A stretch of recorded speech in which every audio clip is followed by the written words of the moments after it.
এইটা আমার একটা স্কোর শিট খেলা শেষ হলে, পুল শেষ হলে সাধারণত এই যে আমরা স্কোর পুল খেলি, পুল খেলার এই প্রসেসের পরে আমরা এই স্কোর শিটটা পাবো। ফাইনাল র্যাঙ্কিং এবং র্যাঙ্কিং আফটার পুলস। পুলের ক্ষেত্রে এক বা একাধিক পুল হতে পারে, সেটা কম বা বেশি সংখ্যক হতে পারে।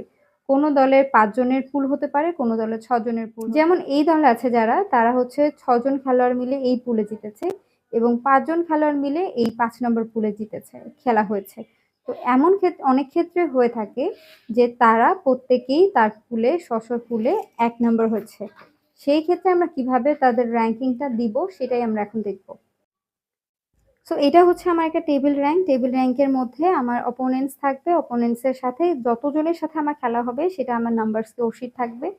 এইটা হচ্ছে ভিক্টরি, টোটাল ভিক্টরি, কতটা আমি ভিক্টরি পেলাম, কতদের মধ্যে ভিক্টরি বাই ম্যাচ। এটা হচ্ছে আমি কতজনের সাথে খেলে কয়টা ভিক্টরি পেয়েছি সেটা কম্পেয়ার করে। এবং তারপর হচ্ছে টোটাল স্কোর, অর্থাৎ আমি মোট কত স্কোর পেলাম কিংবা টোটাল রিসিভ আমি কত স্কোর দিলাম সেটা আমার এখানে কাউন্ট হয়। বলে রাখা ভালো, এই রো ওয়াইজ আমি যত নাম্বার পাবো, এই এক বরাবর আমার সিরিয়াল হলে এক বরাবর এইটা পাবে এবং আমি যত দিব সেটা এই কলাম বরাবর চলে আসবে। অ্যাজ ইফ আমি হচ্ছে 3 এর সাথে খেলা হয়েছে এবং 3 এর সাথে আমি ভিক্টরি 5 পেয়েছি, সেক্ষেত্রে 3 আমার সাথে কত পেয়েছে? 3 আমার সাথে খেলে 2 পেয়েছে। অর্থাৎ যদি কোনো খেলায় এমন থাকে যে আমি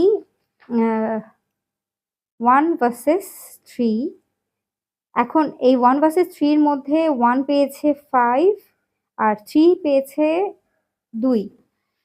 তো এই ক্ষেত্রে তার ম্যাচটার স্কোর শিটটা তখন এভাবে লেখা হবে যে 1 1 এর ঘরে, এই 3 এর ঘরে আসে 5 আর 3 1 এর ঘরে আসবে 2।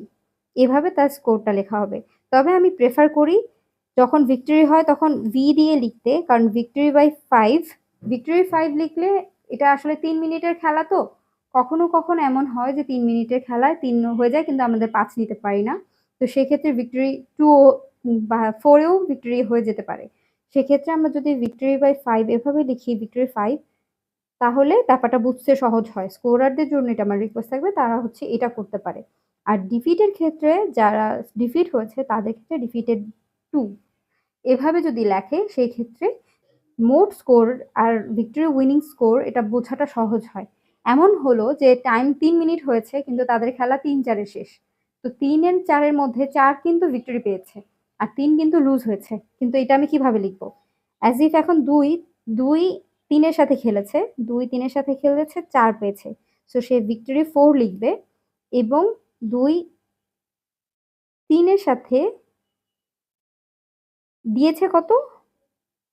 সো 2 3 এর সাথে 4 এর ভিক্টরি পেয়েছে কিন্তু 3 2 এর সাথে ডিফিটেড বাই 2।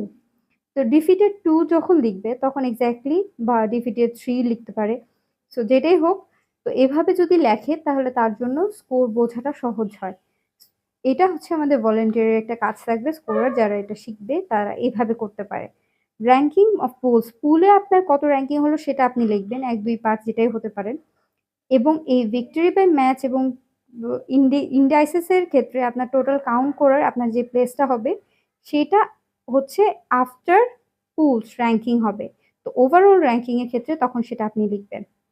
এবং এই ক্ষেত্রে আপনার অপোনেন্ট কাদের কোনো স্ট্রেংথ আছে বা উইকনেস আছে সেটা যদি আপনি নোট করে রাখেন আপনার জন্য ফিউচার কাজে লাগবে। এমন অনেক সময় হয় আপনারা খেলেন কিন্তু পরবর্তীতে এটা মনে করা কঠিন হয়ে যায় তার স্ট্রেংথ কোনটা ছিল, উইকনেস কোনটা ছিল। আবার বুঝতে হয়।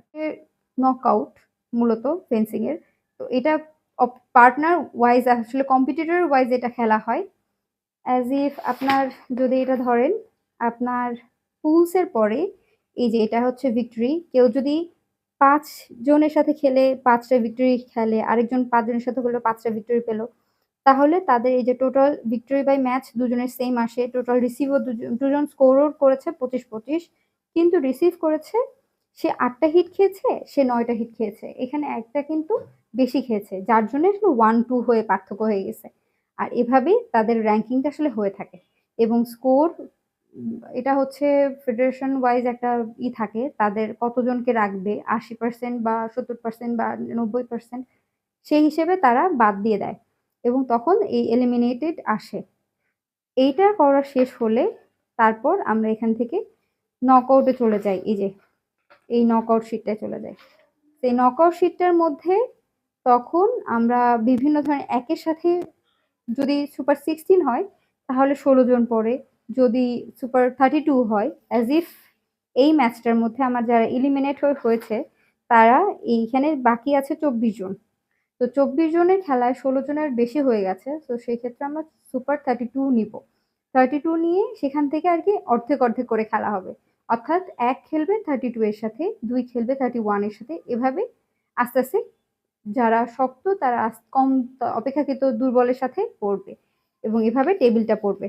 তো টেবিলটা পড়ার পর সুপার 16, সুপার 8, সেমিফাইনাল, ফাইনাল এভাবে করে আমরা মোট চ্যাম্পিয়ন যে তাকে খুঁজে বের করব। আর এই খেলার শেষে আপনার কোন জায়গায় খেলার অবস্থানটা ছিল সেটা দেখে আপনি আপনার পারফরম্যান্স লিখে রাখতে পারেন। যে এই গেমটায় আমার পারফরম্যান্স এত ছিল। আমি সুপার 8 পর্যন্ত গিয়েছি। পরের গেমে আমি সুপার 4 এ ট্রাই করব এবং এট দ্য এন্ড আমি যদি টপ 1 হই তাহলে আমার কোথায় উইকনেস ছিল, এটা আমি কোনটা, কোনটা ঠিক করতে হবে এগুলো আস্তে, আস্তে কভার করা শুরু করতে পারবেন। আর এভাবেই আপনি আপনার স্কোর শিট তৈরি করে নিজেই নিজের পারফরম্যান্স ট্র্যাক করতে পারেন এবং ভবিষ্যতে আপনার খেলায় খুব ভালো করতে পারবেন। তো পরবর্তীতে কোনো খেলা হলে আপনি আপনার পারফরম্যান্স ট্র্যাক করে ভবিষ্যতে অনেক ভালো করার চেষ্টা করবেন ইনশাল্লাহ। আর এই বইটা কালেক্ট করে আপনি আপনার সুন্দরভাবে লিখে নিতে পারেন। আর যদি কারো কাছে এটা নাও থাকে সেক্ষেত্রে আপনি নিজে শিখে গেলেন কিভাবে এটা করতে হয়। তো একটা ব্ল্যাঙ্ক নোটবুক বা পেজ নিয়ে এভাবে স্ক্র্যাচ থেকে শুরু করুন নিজের মতো নিজের পারফরম্যান্স ট্র্যাক করা। আবার দেখা হবে নতুন কোনো টপিক নিয়ে, নতুন কোনো বিষয় শেখার জন্য। ততদিন পর্যন্ত ভালো থাকবেন। Enjoy fencing.